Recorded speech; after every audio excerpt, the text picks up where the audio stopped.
पहले आपको उस बच्चे के विषय में सुनाते हैं जिसकी आंख ठीक की परमात्मा ने।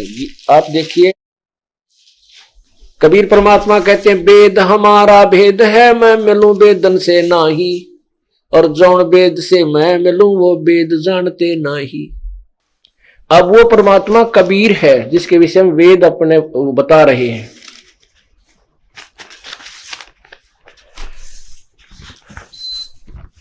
इनके द्वारा ये आपने देखिएगा, ये बच्चे आए हैं, ये लड़का बैठा है, ये इसका दादाजी और इसकी मम्मी इसके साथ है, इनकी माताजी। इनके चित्र देखो,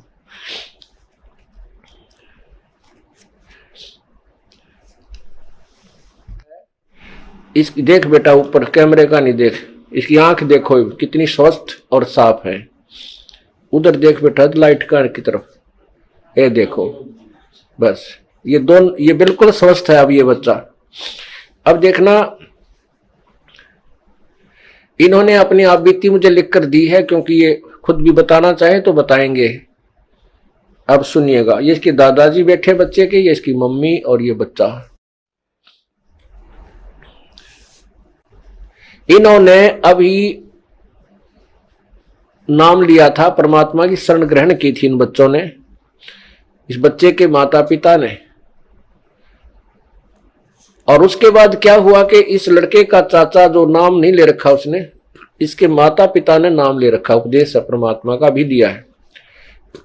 इसके ये आंख में चोट लगी, इससे 2 महीने पहले इन्होंने नाम लिया था, 1.5 महीना पहले नाम लिया था।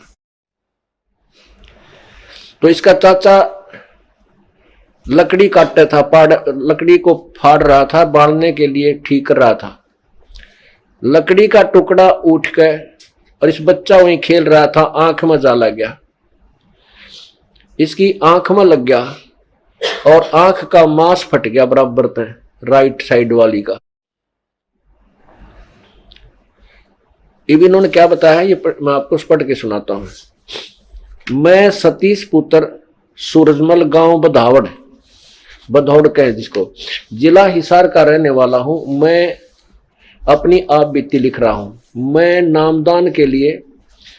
नामदान लिए हुए अभी तक 1 महीना 5 दिन ही हुए थे कि हमारे ऊपर काल ने ऐसा झपट्टा मारा कि मेरा भाई रोहतास घर की लकड़ियां काट रहा था। एक लकड़ी का गुटका टूटकर मेरे पुत्र उम्र 5 वर्ष की आंख में जा लगा। हमने देखा कि लड़के की आंख से खून बह रहा है। हमारे हाथ पांव फूल गए। अब हम क्या करें? तब हमने बच्चे को हिसार के गायत्री आई केयर में दिखाया। डॉक्टर ने आंख को देखा और बताया कि आंख की हालत बहुत खराब है, बहुत बुरी तरह मांस निकला पड़ा है। मेरे पास इसका कोई इलाज नहीं है। आप बच्चे को जिंदल आई हॉस्पिटल ले जाओ, शायद इसका वहां पर इलाज हो। वहां जाने पर डॉक्टर ने चेकअप करके बताया कि आंख पूरी तरह खत्म हो चुकी है, तथा कहा कि इसका ऑपरेशन तो हम कर देंगे, लेकिन दिखाई देगा या नहीं इसके बारे में हम कुछ नहीं कह सकते, और खर्च भी ज्यादा ही आएगा। हम घबरा गए। हम वहां से भी चले आए और हमने इलाज नहीं करवाया, तथा फिर सतलोक आश्रम बरवाला में गुरुजी की शरण में आ गए। गुरुजी को सब बात बताई। गुरुजी ने कहा, जब बच्चे को दिखेगा ही नहीं तो ऑपरेशन किस चीज का करेंगे? आप सब बंदी छोड़ पर विश्वास रखो, बंदी छोड़ सब ठीक करेगा। बंदी छोड़ ने तो मुर्दों को जीवित किया है। हम 2 दिन तक आश्रम में रहे। बच्चे को कोई फायदा ना देख हमसे नहीं रहागा। फिर हम बच्चे को लेकर राधा स्वामी चैरिटेबल हॉस्पिटल में लेकर गए। वहां पर भी डॉक्टरों ने कहा कि आप इसे अग्रोहा मेडिकल में ले जाओ। फिर हम अग्रोहा मेडिकल में लेकर आए। वहां पर भी निराशा हाथ लगी। डॉक्टरों ने आंख देखकर कहा कि आंख बोदी हो गई है, जैसे कपड़ा बोदा हो जाता है तथा अपने आप टूटता है, वैसे ही हो गई। आप इस बच्चे को पीजीआई रोहतक या ऑल इंडिया दिल्ली में ले जाओ, क्योंकि बच्चे की आंख भी निकालनी पड़ सकती है। शाम हो गई थी। हम वापस फिर सतलोक आश्रम में आ गए। हम रात भर गुरुजी की शरण में रहे। आश्रम में ही हम एक भगत जी मिले जिनकी जान पहचान ऑल इंडिया अस्पताल वाले डॉक्टरों के पास साथ थी। उनके पास हम दिल्ली चले गए। वहां पर डॉक्टरों ने आंख को देखा और बहुत से टेस्ट करवाने को लिखा और कहा आंख खतरे में है। हमको नहीं लगता कि पहले जैसा दिखेगा, खर्च भी ज्यादा ही आएगा। हम बहुत घबरा गए, क्या करें क्या न करें। हमें कुछ समझ नहीं आ रहा था। हम वहां से बगैर इलाज कराए चल पड़े। जब हम दिल्ली से घर आ रहे थे तो गांव के बस स्टैंड से उतरकर थोड़ा सा ही चले थे कि मेरे और मेरे पिताजी की बच्चे को लेकर कहा सुनी होगी। मैंने पिताजी से रूठकर कहीं भाग जाने की सोची। बच्चा मेरे साथ था। उसमें ये इनके दादाजी ने नाम नहीं ले रखा था, या ले रखा था आपने? तो नहीं नाम ले रखा था, नाम ले रखा था इन्होंने। अक्षमान ले पढ़ो। रूठ कर कहीं भाग जाने की सोची। बच्चा मेरे ही साथ था। रात करीब 9-10 बजे, अंधेरा बहुत था। मेरे पिताजी ने सोचा कि मैं उसके पीछे पीछे आ रहा हूं, लेकिन मैं वापस किसी साधन में चढ़कर बरवाला तक आया। फिर आश्रम तक पैदल चलकर गुरुजी की शरण में सतलोक आश्रम बरवाला पहुंच गया। करीबन 11 बजे का समय हो गया। जब मेरे पिताजी घर पहुंचे तो घर वालों ने मेरे और बच्चे के बारे में पूछा, क्योंकि बच्चे समेत आश्रम में आ गया लड़का, इसका पिता तो बच्चे का पिता। और इस तो मेरे पिता पूछा। पिताजी ने कहा मुझे नहीं मालूम कहां गया। बस अड्डे पर मेरा और उसका झगड़ा सा हो गया था। इस पर जिन चाचाओं ने नाम नहीं ले रखा था उन्होंने पता नहीं क्या क्या कहा और कहने लगे करवा लो रामपाल जी महाराज से इलाज, हो गया ना थारा नाश। मेरे पिताजी को कहने लगे कि ये कहीं इन दोनों को मार कर फेंक आया होगा, हम इसको नहीं छोड़ेंगे। सभी परिवार वालों ने जोहड़ कुआ सभी जगह देखा, लेकिन कहीं पता नहीं लगा। सुबह हो गई। फिर गांव में ही एक भगत है जिसने काफी समय से गुरुजी का नाम ले रखा है। मेरी मम्मी उसके पास गई तथा उससे सब बातें बताई। उस भक्त ने कहा कि आपके बच्चे कहीं नहीं जाएंगे, हम पूर्ण परमात्मा से जुड़े हैं, हमारे साथ अनहोनी नहीं हो सकती।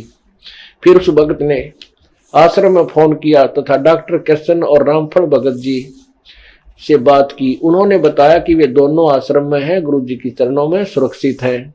हमारे घर वालों को कुछ शांति मिली तथा विश्वास हुआ कि हमारे बच्चों को जिस परमेश्वर ने मरने से बचा लिया, क्या वह हमारे बच्चे की आंख ठीक नहीं कर सकता। हम उसी दिन से पूरे विश्वास के साथ परमात्मा की शरण में लग गए तथा बच्चे सच्चे मन से भक्ति की। 15 दिन में हमारे बच्चे की आंख बगैर किसी दवाई के पूर्ण रूप से ठीक होगी। बोलो सतगुरुदेव की जय।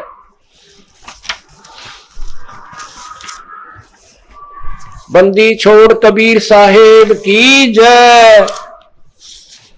अब इसके साथ ही इन्होंने ये टेस्ट लगाए हैं, ये देखिएगा पुण्यात्माओं, ये देखिएगा। राधा स्वामी चैरिटेबल हॉस्पिटल, ये है। अमरजीत नाम है इस लड़के का। उम्र 4 वर्ष लिखी है और दिनांक है,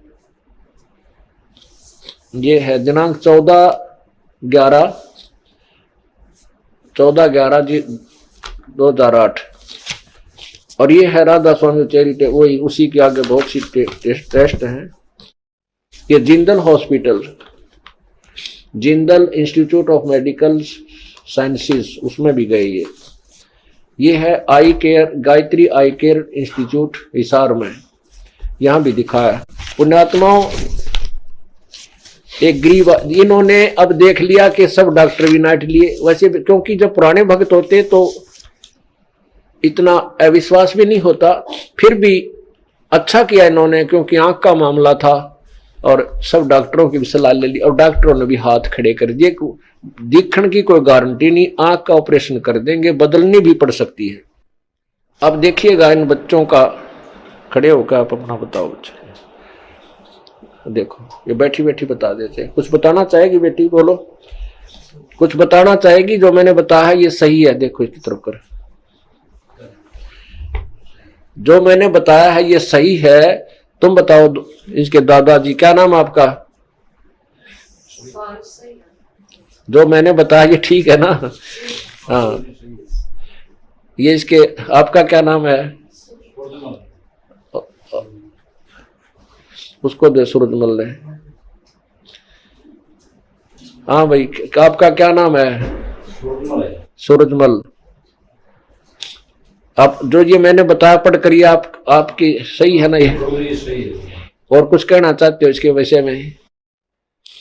तो आपने बताया जो सही है। अच्छा ठीक है। परमात्मा, हाँ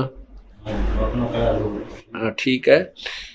अब देखो, जाओ बेटा, फिर ले जाओ बच्चे को। हैं हैं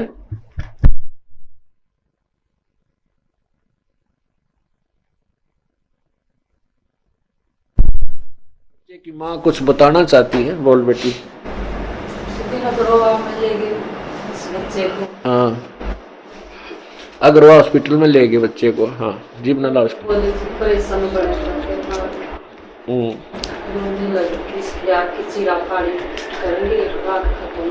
हाँ, ऊपर न कर ले इसने बेटी, अपने मुंह का सारा ऐसी। हाँ, थोड़ी सी देर में वापिस ले आए डॉक्टर की, इसका ऑपरेशन है, आंख गड़ गई इसमें। आंख गई इसकी, ऑपरेशन नहीं हो सकता। डॉक्टर ने बोले ये आंख गई इसकी, ऑपरेशन भी ना हो सकता। मैंने 2-3 दिन तक रोटी भी ना खाई पाई। भगवान ये के बनी करोगे तो रोटी जब खाओगे। भगवान मेरे को सपने में दिखे कि अपनी गोदी में बैठा रहे थे बच्चे को। ओए होए होए, बेटा रो मत, ये अपने आप ठीक होगी। भगवान ने ठीक कर दी। किया। बोलो सतगुरुदेव। कौन भगवान दिखे बेटी तने? गुरु जी आप दिखे। ये बेटी कह रही है कि परमात्मा कबीर जी इस दास के रूप में बच्चे को लिए हुए दिखाई दिए। बेटी रो है ना, तेरा बेटा बिना ऑपरेशन के ठीक हो जाएगा। बोलो सतगुरुदेव। बस बेटा,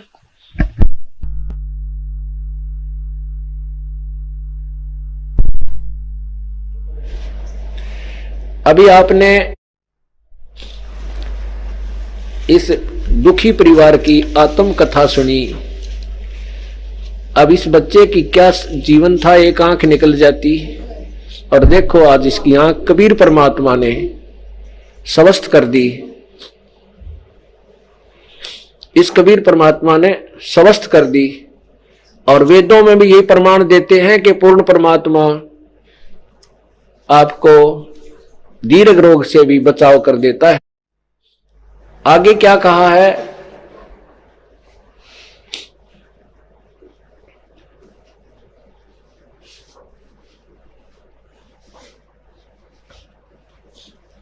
ऋग्वेद मंडल नंबर 2, ऋग्वेद मंडल नंबर 10,